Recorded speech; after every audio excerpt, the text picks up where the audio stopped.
अनी खामोश दरख्त। एक छोटे से गांव के किनारे एक बहुत पुराना दरख्त खड़ा था।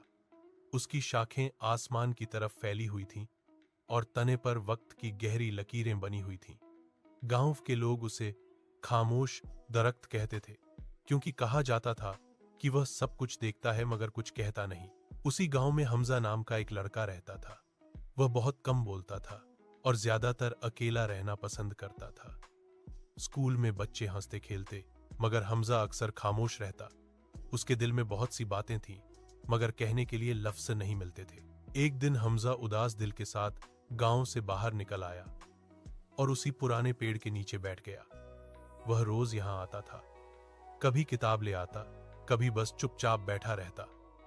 उसे लगता था जैसे पेड़ उसकी खामोशी को समझता हो। वक्त गुजरता गया, मौसम बदले, गर्मी, बारिश और सर्दी सब आई। हमजा बड़ा होने लगा, मगर उसका यह मामूल नहीं बदला। जब भी दिल भारी होता, वह दरख्त के पास आ जाता। एक दिन उसने आहिस्ता आवाज में कहा, काश मैं भी अपनी बात कह सकता। उसी दिन गांव में एक समस्या पैदा हुई। बारिश न होने की वजह से खेत सूखने लगे। लोग परेशान थे। सब एक दूसरे पर इल्जाम डाल रहे थे, मगर किसी के पास हल नहीं था। हमजा ने यह सब देखा। उसके जहन में एक ख्याल आया। वह जानता था कि पेड़ के पास जमीन हमेशा नम रहती है, क्योंकि वहां पानी ठहरता था।